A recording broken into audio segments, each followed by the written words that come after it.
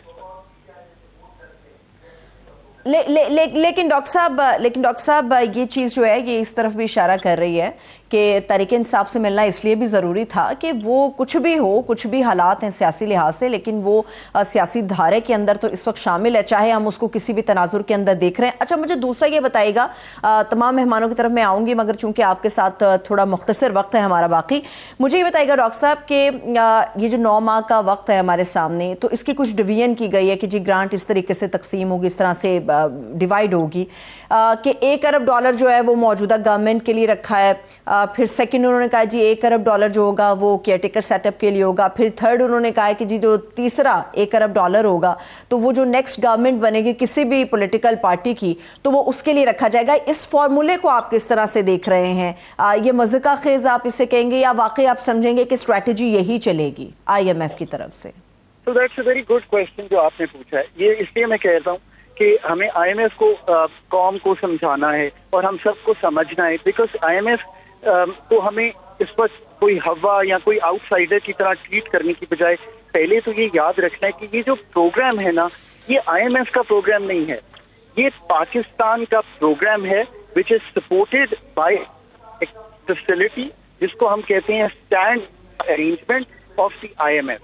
تو یہ ایک ضروری بات ہے جو سب نے سمجھنی ہے کہ یہ IMF کا پروگرام نہیں ہوتا, یہ programme of the recipient country ہوتا ہے اور اس کی ایک سپورٹ ہوتی ہے جو کہ کرتی ہے ایک فیسلٹی جو IMF کی ہے. اب اگر آپ ایکسٹینڈیڈ فنڈ دیکھیں جس کو ہم لانگر ٹرم فیسلٹی کہتے ہیں تو وہ تقریباً 12 ریویوز پر محیط ہوتی ہے. پاکستان نے آج تک اپنی زندگی میں, یہ بھی آپ کو بتاتا چلوں, ایک ہی دفعہ 12 ریویوز کرائے ہیں, وہ 13-16 کا PMLN کی لیڈرشپ کا پروگرام تھا. اور چونکہ دبئی میں ان سارے ریویوز کے لیے گیا تھا تو مجھے یہ بات اچھی طرح معلوم ہے کہ ایسا ہوا تھا. اب آپ اگر اس کرنٹ سچویشن کو دیکھیے تو یہ ایک چھوٹا پروگرام ہے جس کو ہم کہتے ہیں اسٹینڈ بائی ارینجمنٹ. یوزلی یہ ہوتا ہے 12 ماہ کے لیے یہ پروگرام, اور اس دفعہ 9 ماہ کیوں کیا گیا ہے؟ 9 ماہ کرنے کی وجہ یہ ہے کہ پاکستان ایک الیکٹورل سائیکل میں جا رہا ہے. IMF یہ چاہ رہی ہے کہ یہ الیکٹورل سائیکل جو ہے وہ کسی طرح پاکستان کا گزر جائے, اس لیے اس پروگرام کو ہم نے 9 ماہ کا دیکھا. یہ بھی ایک خوشائن بات ہے کہ ہم اپنا الیکٹورل سائیکل جو ہے وہ کسی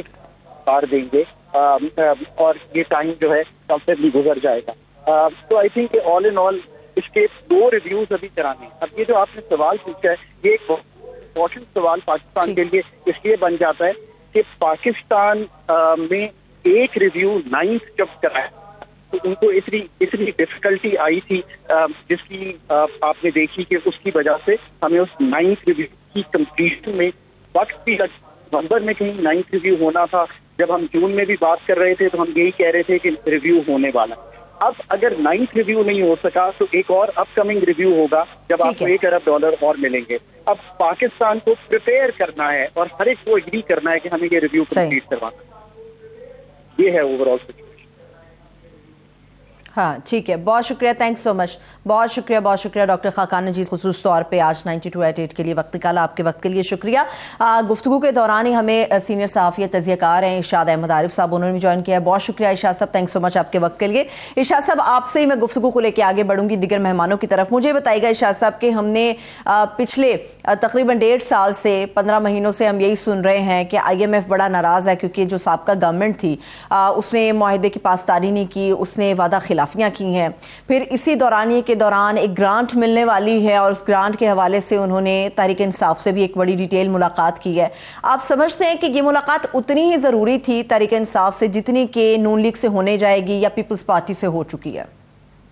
بات یہ ہے کہ یہ تو ایک ریٹریک ہے جو گورنمنٹ کر رہی ہے کہ جی سابقہ حکومت سے ناراض ہے اس لیے یہ تاخیر ہوئی اور شرائط زیادہ ہوگی. یہ بالکل غلط ہے. ناراضگی اس وقت دور ہو گئی تھی جب مفتاح اسماعیل صاحب نے اس پروگرام کو ریسٹارٹ کیا, اس پروگرام کی شرائط پوری کرتے ہوئے جو 8th ریویو تھا وہ مکمل کیا, اور 9th ریویو میں تاخیر جو ہوئی ہے وہ اسحاق ڈار صاحب کے رویے کی وجہ سے یا ان جو کمٹمنٹس مفتاح اسماعیل صاحب نے کی تھیں ان کو پورے نہ کرنے کی وجہ سے ہوا ہے. دیکھیں سابقہ حکومت کی جو بھی نالائکی ہو یا کوتاہی ہو وہ اس دن تک تھی جس دن تک وہ اقتدار میں تھی. جب نئی حکومت آ گئی, نئی حکومت نے دوبارہ رجوع کر لیا اور ان کی کچھ نئی شرائط بھی مان لی, جس میں سے ایک میں چھوٹی سی مثال دوں گا کہ شوکت ترین صاحب نے 30 روپے لیوی کے مانے تھے پیٹرولیم مصنوعات پر, انہوں نے 50 روپے مان لیے, 20 روپے اس میں اضافہ کر دیا, اور پھر اب وہ 10 روپے اور بھی اس میں ہے, 5 روپے ہو چکے ہیں, 5 روپے مزید اضافہ ہونے والا ہے. تو یہ تو ایک جو ہوتی ہے سابقہ یا اپنے مخالفین کے خلاف ایک بلیم گیم, یہ وہی ہے, اس سے زیادہ نہیں ہے. جو کچھ 1 سال میں 1.25 سال میں ہوا اس کے اگر کوئی اچھائی ہے تو اس کی اچھائی کا جو سہرا ہے وہ موجودہ حکومت کے سارا ہے. اگر کوئی برائی ہوئی ہے, کوئی کوتاہی ہوئی ہے تو اس کی ذمہ دار بھی موجودہ حکومت ہے. ایک بات. دوسری یہ ہے کہ یہ جو احتیاط پسندی ہے IMF کی وہ بھی اسی بنیاد پر ہے کہ پاکستان میں جو انسٹیبلٹی موجود ہے, ہمیں یہاں آئین جو بھی کہتا ہو, قانون جو بھی کہتا ہو, جمہوری روایات جو بھی کہتی ہوں, لیکن ایک بھی شخص پاکستان میں آپ کو نہیں ملے گا جو یہ کہہ سکے کہ جی الیکشن اپنی مقررہ تاریخ پر ہوں گے, آئین کے مطابق ہوں گے. یعنی جو حکمران جماعت کے لوگ ہیں, وفاقی وزراء ہیں, وہ یہ کہتے ہیں کہ ہونے چاہیے. یعنی ان کو تو معلوم ہونا چاہیے نا, وہ جب اقتدار میں بیٹھے ہوئے ہیں کہ جی فلاں تاریخ کو اسمبلی ختم ہو جائے گی اور فلاں تاریخ کو الیکشن ہو جائیں گے. میں نے خود وزیر اعظم سے جب یہ سوال کیا ابھی گورنر ہاؤس میں جو ان کی بریفنگ تھی, تو انہوں نے جواب یہ دیا کہ جناب ہم تو 12 اگست کو شاید چھوڑ دیں اقتدار, لیکن الیکشن کرانا الیکشن کمیشن کی ذمہ داری ہے, اس کے بارے میں کچھ نہیں کہہ سکتا. تو اگر وزیر اعظم پاکستان بھی پوری یقین دہانی اپنی قوم کو نہ کرا سکیں کہ یہ الیکشن وقت پر ہوں گے, تو اس کے بعد IMF جو ہے وہ یقیناً یہ چاہے گی کہ یہ حکومت چلی جائے گی، ایک نگران حکومت آئے گی، معلوم نہیں وہ اس پر عمل درآمد کرے گی نہیں کرے گی، اور اس کے بعد جو حکومت ہے وہ اگر آتی ہے تو وہ ہمارے پروگرام کو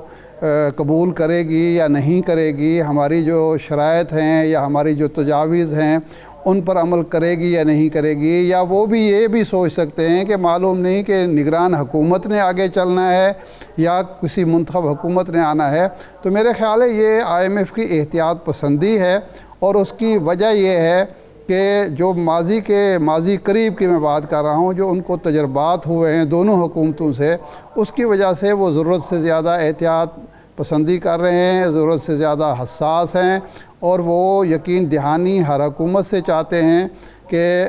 ہر سیاسی جماعت سے کہ اگر وہ اقتدار میں آتے ہیں تو اس پروگرام کو آگے بڑھائیں گے، اور اس سے پہلے کم از کم وہ یقین دہانی یہ بھی چاہتے ہوں گے کہ یہ نہ ہو کہ الیکشن کمپین جب شروع ہو تو وہاں جناب IMF کا پروگرام ڈسکس ہونا شروع ہو جائے اور IMF کو ایک ولن کے طور پر پیش کیا جائے۔ میرے خیال ہے IMF حکام یہ بھی چاہتے ہیں کہ پاکستان کو ہم قرضہ بھی دیتے ہیں، ان کی مشکلات دور کرنے کی کوشش بھی کرتے ہیں، اور ہمیں پاکستانی عوام کی طرف سے اور سیاسی جماعتوں کی طرف سے گالیاں بھی کھانا پڑتی ہیں۔ تو میرے خیال یہ وہ اس چیز کو انشور کرنا چاہتے ہیں۔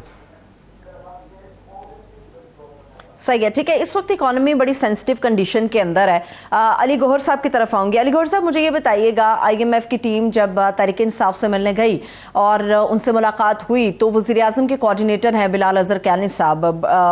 ایک بڑی پوسٹ کے اوپر بیٹھے ہیں اور ریپرزینٹ کرتے ہیں گورنمنٹ کو، آپ لوگوں کی جماعت کو ریپرزینٹ بھی کرتے ہیں۔ مجھے یہ بتائیے گا کہ اتنا سینسٹیو اور اتنا سنجیدہ معاملہ ہے، اس کے اوپر انہوں نے اسٹیٹمنٹ دی کہ وہ تحریک انصاف کے چیئرمین سے کہنے گئے اب آپ کوئی سازش نہ کر دینا، خط نہ لکھ دینا، اب کوئی سازش کر کے یہ نہ کہہ دینا ملک ڈیفالٹ کی طرف جا رہا ہے۔ آپ کو لگتا ہے کہ اس ڈیزگنیشن پہ بیٹھ کے جب ہر پاکستانی پریشان ہے، گورنمنٹ سے ریلیٹڈ آدمی اس قسم کی بات کرے، یہ اتنا غیر سنجیدہ معاملہ ہے؟ دیکھیں، بات یہ ہے کہ جس طرح سے کہ ابھی بات ہو رہی تھی اور خاقان نجیب صاحب نے بات کی، ایک چیز قابل ذکر ہے، انہوں نے ایک چیز کا ذکر کیا کہ جو 2013 سے لے کر 2018 تک کا پروگرام تھا وہ کمپلیٹ ہوا تھا۔ اس سے پہلے جو پروگرام تھے وہ مکمل کسی نہ کسی وجہ سے نہ ہو سکے۔ اور آپ کو یہ بھی یاد ہے کہ اس وقت نواز شریف صاحب نے یہ چیز اناؤنس کی تھی کہ ہم IMF کو خدا حافظ کہہ رہے ہیں، ہم IMF پروگرام سے باہر آ رہے ہیں اور ہم خدا حافظ کہہ رہے ہیں۔ دوسری بات یہ ہے کہ اگر ہم نے 2013 سے لے کر 2018 تک قرضے لیے تو پاکستان نے بہت بڑی اچیومنٹ کی، پاکستان کی معیشت بہتر ہوئی، پاکستان نے اربوں ڈالر کے قرضے بھی اتارے، ساتھ ساتھ جو آپ کا GDP گروتھ ریٹ تھا وہ 6% تک پہنچا تھا۔ حالانکہ اس وقت میں آپ کو پتہ ہے کہ دہشت گردی بہت زیادہ تھی اور لوڈ شیڈنگ کے ایشوز تھے، یہ وہ تمام چیلنجز تھے جو ہماری اس وقت کی حکومت کو درپیش تھے۔ لیکن آپ کو پتہ ہے کہ ضرب عضب بھی کامیاب ہوئی اور انرجی کرائسس کا بھی پاکستان میں خاتمہ کیا گیا، پاکستان کی روشنیوں کو بحال کیا گیا۔ لیکن اسی دوران یہ بات انتہائی قابل ذکر ہے، جب تک ہم اس بات کا ذکر نہ کریں اور سیاق و سباق کے حوالے سے بات نہ دیکھیں تو میرا نہیں خیال کہ ہم اپنے حتمی کسی نتیجے پر پہنچ سکتے ہیں۔ 2018 کے الیکشن چرائے گئے کو پاکستان کے اوپر لانچ کیا گیا، مسلط کیا گیا۔ پاکستان کی تاریخ کے سب سے بڑے قرضے لیے اس حکومت نے۔ قرضے لینے کے بعد جب ایک سلیکٹڈ حکومت کے خلاف ایک عدم اعتماد آیا تو پھر آپ نے دیکھا کہ وہ حکومت جو ہے وہ جاتی دفعہ یہ بھی کہہ کر گئے کہ میں جناب مائنز بچھا کے جا رہا ہوں، اور IMF پروگرام کی خلاف ورزی کی، سرین خلاف ورزی کی، ڈنگے کی چوٹ کے اوپر خلاف ورزی کی۔ اور یہی وجہ ہے کہ اس پروجیکٹ نے پاکستان کو جہاں سیاسی انتشار کی طرف دھکیلا وہاں پر معاشی تباہی کی طرف بھی دھکیلا۔ یہ ایک حقیقت ہے۔ اگر یقین کریں کہ وہ عدم اعتماد نہ ہوتا اور یہ حکومت نہ آتی جس نے کہ اپنی سیاسی قیمت بھی چکائی ہے، ان پاپولر فیصلے کرنا پڑے، IMF بھی آپ کو پتہ ہے کہ مطلب ہے کہ ان کو اعتماد بحال کرنے کے لیے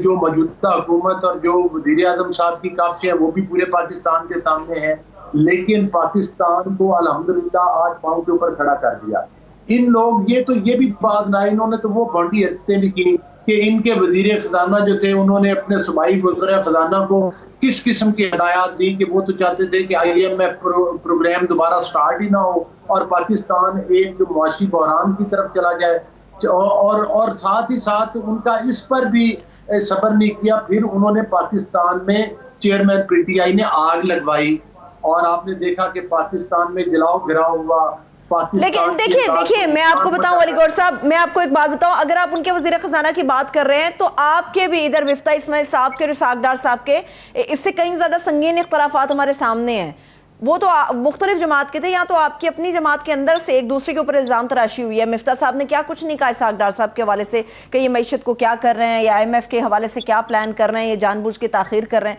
وہ کہتے ہیں کہ آنے پہ اگر سٹارٹ کے 9 مہینے انہوں نے ضائع نہ کیے ہوتے تو آج صورتحال کچھ مختلف ہوتی. نہیں، بات یہ نہیں ہے. دیکھیں، اختلاف رائے ہو سکتا ہے، سوچنے کے انداز مختلف ہو سکتے ہیں، لیکن جو میں نے ان کے وزیر خزانہ کی آپ کو بات کی وہ تو کھلا غداری اور پاکستان دشمنی پر مترادف وہ آڈیو کال تھی جو پورے پاکستان نے سنی تھی. ہاں، مفتاح صاحب نے اگر کوئی ڈار صاحب کی پالیسی کے اوپر اختلاف کیا ہے، یا ڈار صاحب جو تھے جب مفتاح صاحب تھے وہ ان کو گائیڈ لائن دیا کرتے تھے کہ بھائی اس طرح سے چلے، تو میں سمجھتا ہوں کہ وہ تو ایک مشاورت کا عمل تھا یا وہ ایک مثبت تنقید بھی تھی. ہاں، مفتاح صاحب نے پارٹی کے اندر رہتے ہوئے ایسی باتیں میڈیا پر آ کر نہیں کرنی چاہیے. ود ان پارٹی ہر کسی کو آزادی ہے وہ اس فورم پر کر لینی چاہیے، وہ ایک الگ بحث ہے، وہ ایک الگ ٹاپک ہے، ہمیں اس طرف نہیں جانا چاہیے. صحیح ہے. دوسری بات یہ ہے کہ اس وقت ٹھیک ہے علی گور صاحب، میں آپ کی طرف بعد میں آتی ہوں. مجھے ذرا راجہ، میں یہ گزارش کر رہا ہوں کہ جو لوگ یہ کہتے تھے کہ پاکستان جو ہے ڈیفالٹ کر جائے گا، پاکستان سری لنکا بن جائے گا، پاکستان ڈیفالٹ ہونے جا رہا ہے، الحمدللہ میں آپ کے فورم سے بتا رہا ہوں کہ نہ پاکستان ڈیفالٹ کر رہا ہے، نہ پاکستان ڈیفالٹ کرے گا. اور اللہ کا فضل و کرم سے IMF پروگرام خدا نہ خواستہ نہیں ہوتا پھر بھی ہم اپنے پاؤں کے اوپر کھڑے ہو سکتے ہیں. ہم نے مشکل فیصلے ضرور کیے، لیکن اس کے باوجود اچھا ویسے آپ لوگوں کے پاس پلان بھی کیا تھا علی گور صاحب، اگر ان کیس خدا نہ خاصہ، یہ آپ نے بات بڑی کر دی ہے، آپ نے بڑی بات کر دی علی گور صاحب کہ IMF پیکج ہمیں نہ بھی ملتا ان کیس خدا نہ خاصہ تو ہم اپنے پاؤں پہ کھڑے ہو سکتے تھے. آپ لوگوں کی جماعت پاس پلان B کیا تھا وہ میں آپ سے لازمی پوچھوں گی. ابھی میں راجہ عامر صاحب کی طرف جا رہی ہوں. راجہ صاحب مجھے یہ بتائیے گا، ایک تو کچھ ایڈ آن اگر آپ کرنا چاہیں IMF سے ریلیٹڈ. باقی ارشاد صاحب نے ایک بڑا اہم پوائنٹ اٹھایا الیکشن کمیشن کے حوالے سے جی، کہ انتخاب تو کرانے چاہتے ہیں مگر یہ ڈیپینڈ کرتا ہے الیکشن کمیشن آف پاکستان کے اوپر. خدا نہ خواستہ ایسا تو نہیں ہوگا کہ کچھ چند مہینے پرانی کی تاریخ دہرا دی جائے گی، الیکشن کمیشن کہہ دے گا کہ ابھی لسٹیں تیار نہیں ہوئی، یا وسائل نہیں ہیں، یا پیسے نہیں ہیں، یا سیکیورٹی نہیں ہے، کیونکہ تب بھی نشان کسی کو الاٹ ہو چکے تھے. اب بھی الیکشن کمیشن کے اندر وہ پروسیس تو چل رہا ہے، مگر کتنے شکوک و شبہات آپ کے ذہن میں الیکشن کمیشن کو لے کے؟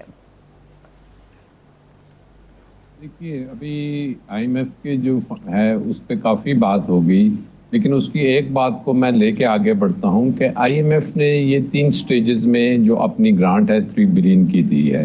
موجودہ حکومت جو الیکشنز تک ہے، جو 11 اگست کو ختم ہو رہی ہے، اس کو صرف 1 بلین ملے گا.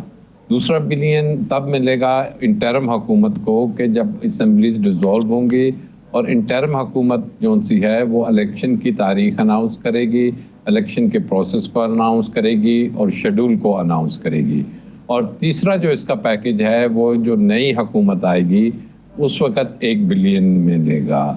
تو اب اگر یہ ڈاؤٹ ہو رہا ہے کہ وزیر اعظم صاحب اگر یہ سٹیٹمنٹ دیتے ہیں کہ ہم تو چلے جائیں گے، obviously آپ نے چلے جانا ہے. آئین پاکستان نے مدت دی ہوئی ہے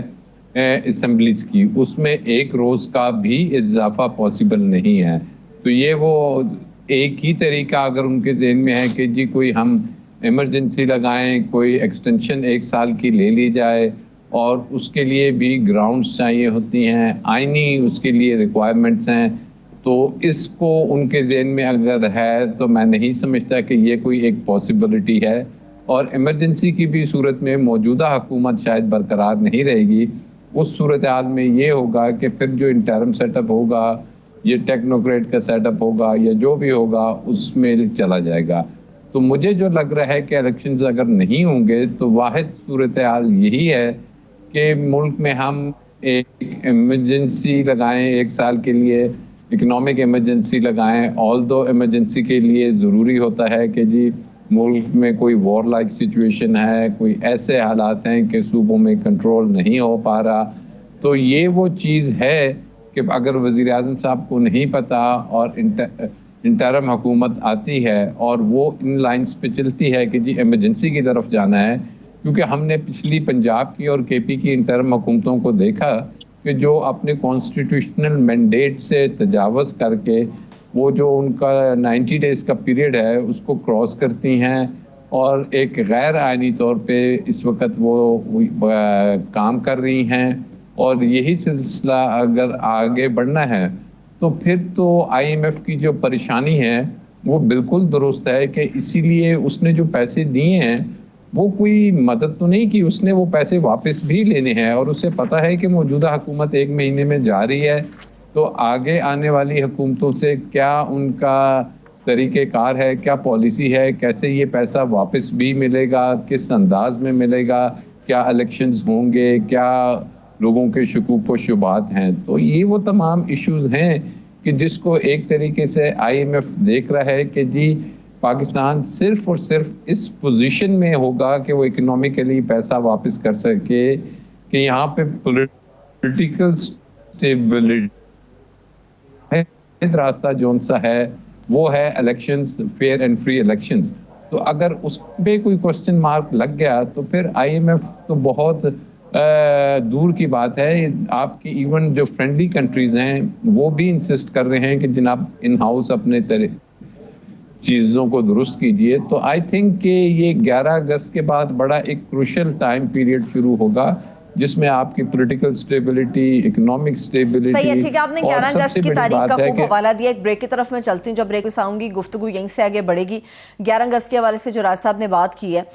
وفاقی وزیر قانون ناظم نذیر طاہر صاحب بھی کہتے ہیں کہ 13 اگست کی تاریخ ہے جب نیشنل اسمبلی جو ہے وہ تحلیل ہو جائے گی. مگر انہوں نے ایک اور بھی اہم بات کی, وہ یہ کہتے ہیں کہ سیاسی صورتحال کو مد نظر رکھتے ہوئے اگر اسمبلی پہلے تحلیل ہو جاتی ہے تو پھر کچھ کہا نہیں جا سکتا. یہ سارا معاملہ ہے نگران سیٹ اپ کا, آئندہ الیکشن کا, اس کے اوپر میں بات کروں گی. بریک سے واپس آ کے میرے ساتھ رہیے گا.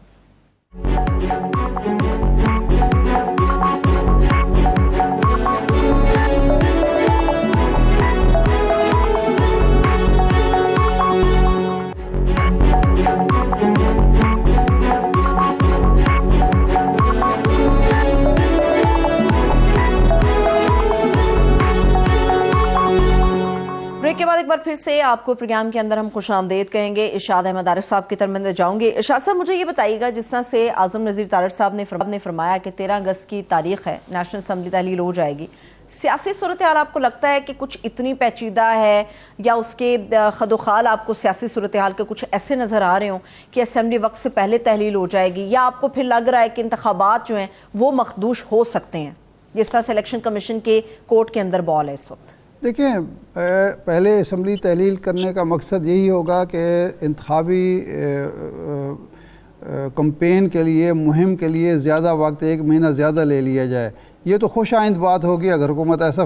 فیصلہ کرتی ہے, اس کو اختیار حاصل ہے وزیر اعظم کو. میں تو ان لوگوں میں سے نہیں ہوں جو یہ کہیں کہ جی وزیر اعظم یا وزیر اعلیٰ کو اختیار ہی نہیں ہے اسمبلی توڑنے کا. قبل از وقت جب آئین ان کو اجازت دیتا ہے تو بالکل ان کو توڑنی چاہیے اور 90 دن میں الیکشن ہو جانے چاہیے. اگر ایسی صورتحال بھی ہوتی ہے تو اس کا مطلب ہے کہ پھر نومبر میں الیکشن ہو رہے ہیں, یہ اچھی بات ہے. لیکن اگر قبل از وقت اسمبلی توڑنے کا یا بر وقت اسمبلی ٹوٹنے کے بعد ایک طویل نگران حکومت آتی ہے تو یہ آئین کے بھی خلاف ہوگی, یہ جمہوریت کو بھی کمزور کرے گی اور ملک کا جو سیاسی استحکام ہے وہ بھی داؤ پر لگے گا. اس وقت کوشش حکومت کی اور اپوزیشن کی اور میڈیا کی یہ ہونی چاہیے کہ آئین کے مطابق ملک میں فیئر اینڈ فری انتخابات ہوں, عوام کو یہ حق دیا جائے کہ وہ اپنی مرضی کی حکومت لائیں, کیونکہ اسی سے استحکام آئے گا. عوام کی مرضی کی حکومت ہی ملک کی اقتصادی ترقی کے لیے کوئی کردار ادا کر سکتی ہے. ہمارے ہاں جب یہ الیکشنز میں دھاندلی ہوتی ہے یا الیکشن کے نتائج کو مینیج کیا جاتا ہے، اس کا سب سے بڑا نقصان جو ہوتا ہے وہ ملک اور قوم کو یہ ہوتا ہے کہ ملک کے اندر ایک عدم استحکام پیدا ہوتا ہے۔ اس سسٹم کے ساتھ اور اس حکومت کے ساتھ، اس پارلیمنٹ کے ساتھ عوام کی کوئی گہری وابستگی نہیں ہوتی، اور وہ جو لوگ دھاندلی کے ذریعے یا کسی ناجائز طریقے سے اقتدار میں آ جاتے ہیں، ان کو آج اپنی لیجیٹیمیسی کا ہر وقت فکر رہتی ہے، اور پھر وہ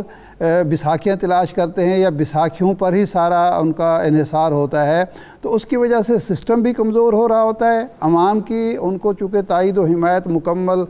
دلی وابستگی عوام کی ان کے ساتھ نہیں ہوتی، اس کی وجہ سے وہ سسٹم کمزور ہوتا ہے، اور پھر جو غیر جمہوری قوتیں ہیں ان پر دباؤ بڑھ جاتا ہے۔ تو اس لیے کوشش اس وقت حکومت میں وہ سیاسی جماعتیں ہیں جو ایک دفعہ نہیں، دو دفعہ نہیں، 3 دفعہ 4 دفعہ اقتدار میں آ چکی ہیں، اور وہ دیکھ چکی ہیں کہ آخر یہ سسٹم مضبوط کیوں نہیں ہوا۔ انہیں بار بار جن مشکلات کا، مقدمات کا، گرفتاریوں کا، نااہلی کا، بیرون ملک جلاوطنی کا سامنا کرنا پڑتا ہے، اس کا اب ان تجربات کی بنیاد پر ان کو فیئر اینڈ فری الیکشن کرنی چاہیے، جن کے نتائج ساری سیاسی جماعتیں قبول کریں، تاکہ ملک میں ایک مستحکم سیاسی اور جمہوری نظام آئے اور ملک بھی آگے چلے، اور یہ سیاسی جماعتیں بھی خواہ وہ اپوزیشن میں ہوں یا حکومت میں ہوں، یہ بھی اپنے آپ کو آگے بڑھا سکیں، یہ ماضی کی گرفتار نہ رہیں، ماضی کا رونا نہ روتے رہیں، اور آپس کی لڑائی میں ملک کا اور جمہوریت کا نقصان نہ کریں۔ تو میرا خیال ہے اس وقت تو کوشش سب کی یہی ہونی چاہیے، کوئی بھی راستہ ایسا تلاش کرنا جس کی وجہ سے وقت پر الیکشن نہ ہو سکوں یا فیئر اینڈ فری الیکشن نہ ہو سکیں، یہ نہ ملک کے مفاد میں ہے، نہ جمہوریت کے مفاد میں ہے، اور نہ ان سیاسی جماعتوں کے مفاد میں ہے۔ صحیح ہے، ٹھیک ہے۔ اچھا علی گور صاحب، مجھے یہ بتائیے گا، ایک تو میرا سوال ادھورا تھا آپ کی طرف، مجھے یہ بتائیے گا کہ ان کیس اگر آئی ایم ایف آپ کو بیل آؤٹ پیکج نہیں دیتا، سٹینڈ بائی ایگریمنٹ نہیں ہوتا، تو پلان بی کیا تھا آپ لوگوں کی گورنمنٹ کا، جو آپ نے کہا کہ ہم اپنے پاؤں پہ کھڑے ہو سکتے تھے؟ سیکنڈلی مجھے یہ بتائیے گا کہ گزشتہ روز رفیق رجوانہ صاحب ہمارے ساتھ میرے اس پروگرام کے اندر موجود تھے، مگر وقت کی کمی تھی، سوال ان کے لیے بھی ادھورا رہ گیا تھا۔ پاکستان پیپلز پارٹی یہ سمجھتی ہے اور بارہا مختلف مواقعوں پر یہ بات کہہ چکی ہے کہ ہم اس بات کے قائل نہیں ہیں کہ انتخاب کے اندر اتریں تو کسی ایک سیاسی جماعت یا تحریک انصاف پہ پابندی ہو، ان کو الیکشن کے اس پروسیس سے دور رکھا جائے۔ آپ کے نزدیک لیول پلینگ فیلڈ کی تعریف کیا ہے جو نون لیگ بتاتی ہے؟ اور مجھے یہ بھی بتائیے گا، کیا آپ لوگ اس بات پہ ایگری کرتے ہیں کہ تحریک انصاف کو انتخابی دھارے سے نکال کے انتخاب ہونا چاہیے؟ آپ لوگوں کی پارٹی میں کیا سوچ ہے؟ دیکھیں، بات یہ ہے کہ بنیادی طور پر تو ہر سیاسی پارٹی کو الیکشن کانٹیسٹ کرنے کا حق ہے، اور تمام پولیٹیکل پارٹیز کو سیاسی دھارے میں ہونا چاہیے، لیکن یہاں پر جو 9 مئی کے واقعات ہوئے اور اس سے پہلے جس طرح سے لاک ڈاؤن کی سیاست ہوتی رہی، اور جس طرح سے 9 مئی کو وہ ایک کام پاکستان میں کیا گیا جو کہ پاکستان کی 75 سالہ تاریخ میں کسی پاکستان کے دشمن ملک نے بھی نہیں کیا، اور اس میں اس کے کرنے والے ماسٹر مائنڈ، اس کو کرنے والے وہ لوگ جنہوں نے یہ کام سر انجام دیا، جن لوگوں کے ذریعے کروایا گیا، اور ابھی تک بھی نظام کے اندر وہ سہولت کار بھی موجود ہیں جو کہ اس کام کرنے والوں کی سہولت کاری کر رہے ہیں۔ دیکھیں، اگر تو کوئی پارٹی سیاسی پارٹی مطلب ہو کہ لبادہ تو اس نے سیاسی پارٹی کا اڑا ہوا ہو، لیکن ایکچولی وہ واقعات دہشت گردی کے کر رہی ہو، تو میں سمجھتا ہوں کہ اس کا سیاسی دھارے میں کوئی لینا دینا نہیں ہے۔ وہ چاہے مسلم لیگ نون ہو، چاہے پیپلز پارٹی ہو، چاہے جے یو آئی ہو، چاہے پی ٹی آئی ہو، کوئی بھی پولیٹیکل پارٹی ہو جو دہشت گردی کے واقعات میں ملوث ہو، اس کو سیاسی دھارے میں نہیں ہونا چاہیے۔ اور خاص طور پر ہم لوگ سیاسی ہیں، ہم سیاسی پارٹیوں کے لیے مقابلہ کرنے کے لیے بھی تیار ہیں، لیکن ہم بیلٹ کی سیاست پر یقین رکھتے ہیں، ہم بلٹ اور دھاوے کی سیاست پر یقین نہیں رکھتے۔ اگر تو کسی نے سیاست کی میدان میں کوئی سیاسی پارٹی ہو تو ہم اس کا سیاست کے میدان میں مقابلہ کرنے کے لیے تیار ہیں، لیکن اگر کوئی دہشت گرد ہوگا تو پھر ہماری ملکی سلامتی کے ادارے جو ہیں وہ دہشت گردوں سے نپٹنے کے لیے بھی نبض آزما ہونے کے لیے ہر وقت تیار رہتے ہیں، اور انشاءاللہ تعالی حکومت اپنی ریٹ تسلیم کروائے گی بھی اور انشاءاللہ کروا رہی بھی ہے۔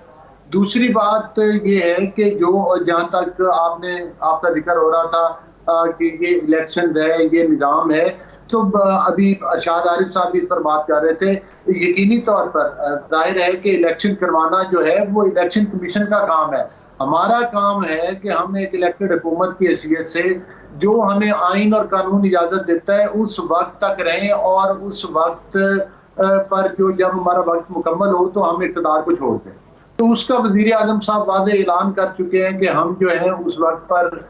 جو ہے وہ اپنا اقتدار چھوڑ دیں گے، اور جو ہماری پچھلے 13 سے 18 تک کی کارکردگی اور اس 1 سال کی جو کہ اتحادیوں کی حکومت ہے اس میں بھی عوام کے سامنے ہے کہ ہم نے معیشت کو کس طرح سے سنبھالا ہے۔ آپ نے پلان بی کی بات کی، آپ نے دیکھا ہے کہ ہمارے کئی دوست ممالک جس میں چائنا ہے، جس میں سعودیہ ہے، جس میں دیگر ہمارے دوست ممالک ہیں جنہوں نے ہمیشہ گمبھیر حالات میں ہمارا ساتھ دیا ہے، وہ اب بھی ہمارا ساتھ دینے کے لیے علی گوھر صاحب چائنا کے علاوہ کوئی دوسرا ملک ہمیں غیر مشروط فنڈ دینے کے لیے تیار نہیں تھا۔ نہیں علی گوھر صاحب چائنا کے علاوہ کوئی بھی دوسرا ہمارا مسلم ملک ایون کہ سعودی عرب ہمیں غیر مشروط طور پہ قرض دینے کے لیے تیار نہیں تھا، یہ بات سب جانتے ہیں۔ صرف چائنا نے ہمارا ساتھ دیا اس معاملے میں، آپ دوسرے ممالک کو اس میں شامل نہیں کر سکتے۔ بات یہ ہے کہ یہاں پر تو یہ باتیں بھی ہوتی تھیں کہ بھائی رشیا سے جھوٹی افواہیں اڑائی گئی کہ رشیا سے ہم تیل لے کر آئیں گے، بڑھ کے لگائیں گی، لیکن کوئی نہ لا سکا۔ اس 1 سال کی حکومت جس کو کہتے تھے 25 کلومیٹر کی حکومت، اس نے یہ کارنامہ بھی سر انجام دیا۔ پھر آپ نے یہ دیکھا کہ IMF پروگرام ابھی ریویو نہیں ہوا تھا، اس کے باوجود ہم نے جو ہے وہ اربوں ڈالر کی اقساط جو تھی قرض کی تھی وہ واپس بھی کی ہیں۔ اس کے باوجود عوام جو کہ یقینی طور پر مہنگائی کی وجہ سے پریشان ہے، ایک بجٹ میں ان کی تنخواہیں بھی ملازم پیشہ لوگوں کی بڑھائی گئیں، اور ساتھ ہی ساتھ نہ صرف تنخواہیں بڑھائی گئیں بلکہ میں سمجھتا ہوں کہ عوام کو جو ہے سستا آٹا دے کر، مفت آٹا تقسیم کر کے اور دیگر ذمہ کو پیکج دے کے ریلیف بھی کیا گیا۔ مطلب انفراسٹرکچر کے لیے بھی بجٹ میں اربوں روپے رکھے گئے ہیں۔ تو میں سمجھتا ہوں کہ ہاں چائنا ہو، سعودیہ ہو، کچھ ملک غیر مشروط امداد کے لیے تیار ہیں، کچھ لوگ مشروط امداد کے لیے تیار ہیں۔ تو میں سمجھتا ہوں کہ انشاءاللہ تعالی اگر آپ کی نیت ٹھیک ہو حکومت کی، اور اگر آپ محنت کرنا چاہتے ہو، پاکستان کے لیے درد ہو، یہ نہیں کہ جاتی دفعہ آپ کہیں کہ قرضے لے کے ہڑپ کر جائیں، کرپشن کے قصے زبانیں زد عام ہوں آپ کے، اور آپ جاتے دفعہ کہیں کہ میں مائنز بچھا کے جا رہا ہوں، تو یہ پاکستان کے ساتھ وفاداری نہیں، یہ غداری کے مترادف ہے۔ تو صورتحال یہ ہے کہ پاکستان کی جو حکومت ہے لیکن علی گوھر صاحب کسی کو بھی غداری کا سرٹیفکیٹ بانٹنے کی اجازت نہیں ہے۔ ہر شخص اس وطن میں رہنے والا محب وطن ہے، ہم کسی کو غداری کا سرٹیفکیٹ نہیں دے سکتے۔ میں راجہ عامر صاحب کی طرف جا رہی ہوں۔ راجہ عامر صاحب مجھے یہ بتائیے گا، اب توشہ خانہ کا جو ہے وہ کیس وہ بھی قابل سماعت قرار دیا۔ نہیں آپ غداری کی بات نہ کیجئے، آپ غداری کی بات نہ کیجئے، اور جہاں تک آپ نے چلیے بات لمبی چلی جائے گی علی گوھر صاحب، جہاں تک آپ نے سانحے کی بات کی، میں کے اندر سانحہ پیش آیا، اس کے بھی الزامات ہیں، ابھی ثبوت پبلک نہیں ہوئے اس کے۔ چلیے آپ کنٹینیو کر لیں، میں پھر راجہ صاحب کی طرف جاتی ہوں، بتائیے علی گوھر صاحب۔ دیکھیں میں یہ کہہ رہا ہوں کہ ہم کسی کو غداری کا سرٹیفکیٹ، وہ جو سب کو چور اور ڈاکو کہتے تھے، خود ایماندار سمجھتے تھے، جب پتہ چلا تو انہوں نے توشہ خانہ سے گھڑیاں چوری کی، توشہ خانہ کا کیس بنا، فورن فنڈنگ کا کیس جو کہ 14 کروڑ تو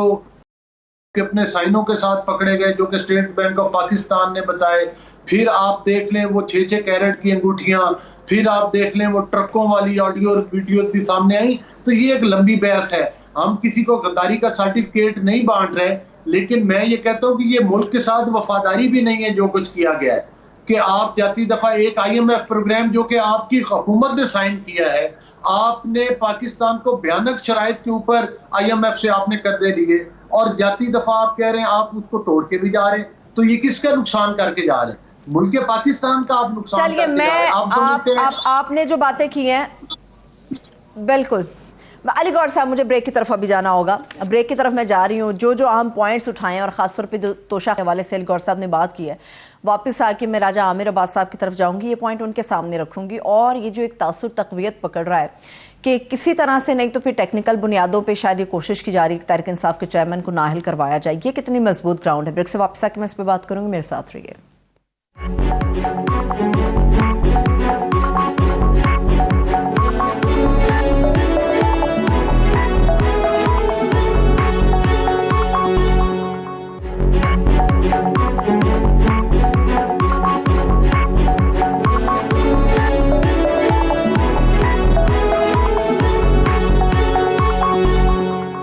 ویلکم بیک. راجہ عامر عباس صاحب کی طرف میں جاؤں گی. راجہ صاحب مجھے یہ بتائیے گا, ایک تو توشہ خانہ کے حوالے سے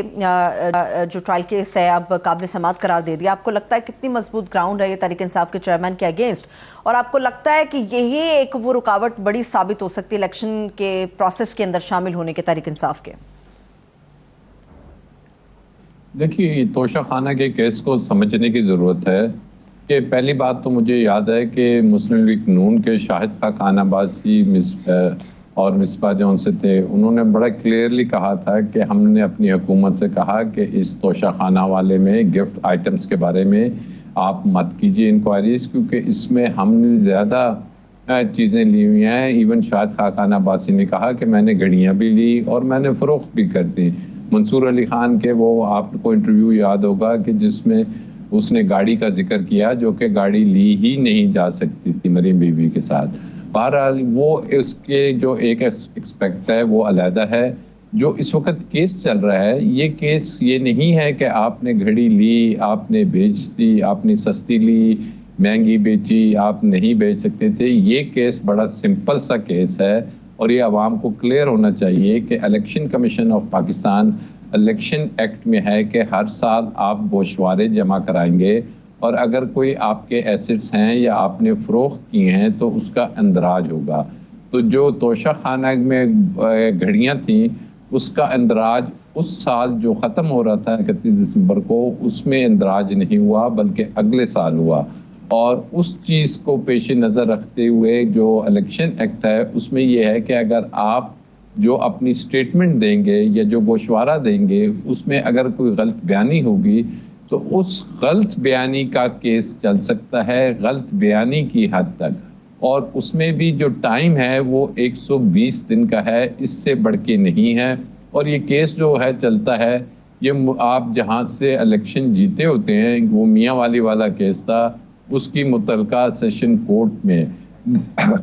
اور اس کے علاوہ یہ جو کمپلینٹ فائل ہوتی ہے یہ الیکشن کمیشن آف پاکستان کی طرف سے ہوتی ہے, جس میں جو آئین پاکستان ہے وہ الیکشن کمیشن آف پاکستان کی ڈیفینیشن دیتا ہے کہ اس کے 4 ممبرز اور چیف الیکشن کمشنر کو الیکشن کمیشن آف پاکستان کہتے ہیں, جبکہ سیکرٹری جو سے الیکشن کمیشن جنہوں نے کمپلینٹ فائل کی وہ الیکشن کمیشن کی ڈیفینیشن میں نہیں آتے. یہ وہ چیزیں تھیں جو چیلنج ہوئی, پھر اسلام آباد ہائی کورٹ گئی, انہوں نے ریمانڈ کر دی, اب واپس آ گئی یہاں پہ ٹرائل کورٹ میں. لیکن اس کے ساتھ ساتھ یہ جو اسلام آباد ہائی کورٹ کا فیصلہ تھا یہ سپریم کورٹ میں چیلنج ہو چکا ہے, اور سپریم کورٹ میں انہوں نے کہا ہے کہ جب تک سپریم کورٹ سے کوئی فیصلہ یا اس کی پیشی نہیں ہوتی, انہوں نے ریکویسٹ کی ہے کہ 1 یا 2 دن کی مہلت دیں. لیکن جج صاحب نے کہا کہ نہیں, آپ کو جو بحث کا حق ہے وہ ہم ختم کرتے ہیں اور ہم اس پہ فیصلہ دیں گے. ابھی یہ ایک فیصلہ آئے گا کہ آیا یہ ٹرائل چلنا ہے یا نہیں اسلام آباد ہائی کورٹ کے فیصلے کے مطابق.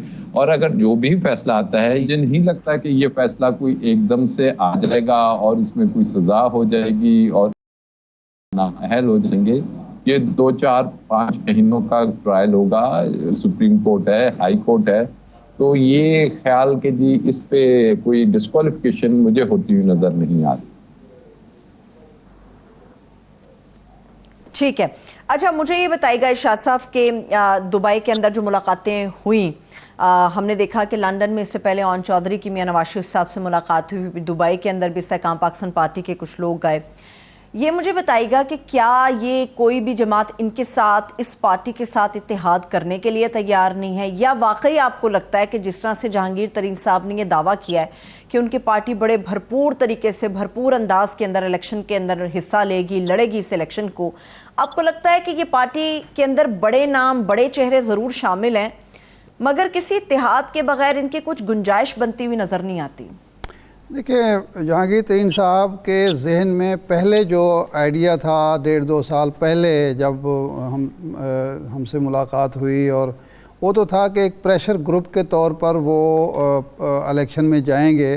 اس وقت کی حکومت بھی قائم تھی اور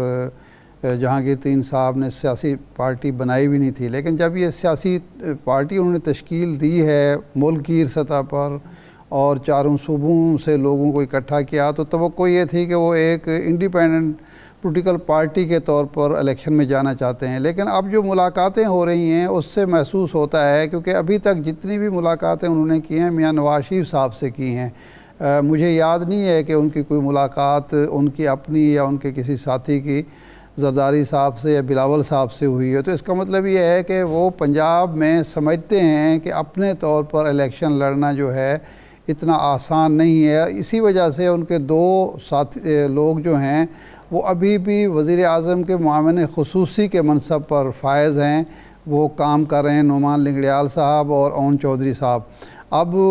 ایک ایسی سیاسی پارٹی جو ابھی اس کا آغاز ہوا ہے، وہ قائم ہوئی ہے، اس کا دعویٰ ہے کہ ہم اپنے طور پر الیکشن لڑیں گے، اور وہ محتاج ہے دوسری سیاسی پارٹی کی، تو ظاہر بات ہے کہ پھر آگے آپ اندازہ کر لیں کہ کیا انجام ہوگا۔ دوسرا یہ ہوا کہ پارٹی کی تشکیل کے وقت بہت سارے چہرے جو ہمیں نظر آئے اس کنونشن میں یا اس اجلاس میں، وہ اب غائب ہیں منظر سے۔ ہمیں عمران اسماعیل کہیں نظر نہیں آ رہے، علی زیدی کہیں نظر نہیں آ رہے، جناب فواد چودھری صاحب ہمیں کہیں نظر نہیں آ رہے، اور کئی لوگ ہیں، ایک لمبی لسٹ ہے۔ تو اس کا مطلب یہ ہے کہ لانچنگ کے بعد یہ لوگ یا تو مایوس ہوئے ہیں یا کوئی اور عوامل ہیں جس کی وجہ سے یہ لوگ اچانک، اب فواد چودھری تو خاموش رہنے والے نہیں ہیں، علی زیدی بھی ایسے ہی ہیں، تو وہ خاموش کیوں ہیں؟ اور وہ جب یہ عہدوں کی جو تھوڑے بہت عہدے تقسیم کیے گئے ہیں ان میں سے کسی کو کوئی عہدہ کیوں نہیں دیا گیا، یہ ایک سوال ہے۔ تو لگتا یوں ہے کہ ابھی تو نان سٹارٹر ہے استحکام پاکستان پارٹی، آگے چل کے کوئی بہت بڑا کارنامہ انجام دے، بہت الیکٹیبلز آ جائیں اور وہ الیکشن میں حصہ لیں اور کوئی نتائج ہوں۔ لیکن 2 مسائل کا شکار ہے یہ پارٹی۔ یہ لیڈر تو اکٹھے کر لیں گے، مسئلہ ہے کہ ان کے پاس کون سا ایسا نیریٹو ہے، کون سا ایسا نعرہ ہے جس کی بنیاد پر یہ سپورٹ بیس اپنی بڑھائیں گے اور جو ووٹر ہے اس کو اٹریکٹ کر سکیں گے۔ ابھی تک انہوں نے کوئی نعرہ نہیں دیا، جبکہ سیاسی پارٹی جب تشکیل پاتی ہے تو پہلے دن ہی وہ ایک اٹریکٹیو سلوگن لے کر آتی ہے، کیونکہ پاکستان میں جنرل الیکشن ہمیشہ سلوگنز کی بنیاد پر لڑے جاتے ہیں، اور ایک نئی پارٹی جو ہے سلوگن کی بنیاد پر ہی آگے بڑھ سکتی ہے۔ تو اس لیے میں نہیں سمجھتا کہ ان ملاقاتوں کا اس کے سوا کوئی مقصد ہو سکتا ہے کہ کوئی سیٹ ایڈجسٹمنٹ ہو جائے اور اس کی بنیاد پر کچھ سیٹیں لے لی جائیں، اس کے علاوہ تو کوئی مقصد نظر نہیں آتا۔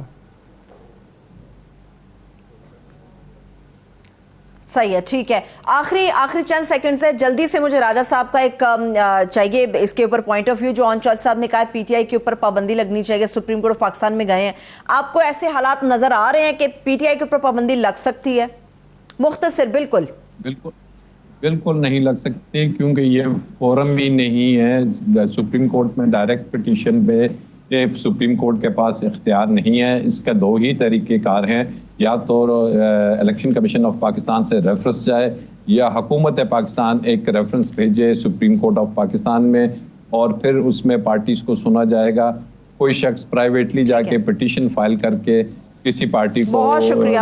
تھینک سو مچ راج باز صاحب کا، ارشاد احمد عارف صاحب ہمارے ساتھ موجود تھے، علی گوہر بلوچ صاحب موجود تھے، بہت شکریہ آپ کا۔ مجھے اجازت دیجیے، اپنا خیال رکھیے، خدا حافظ۔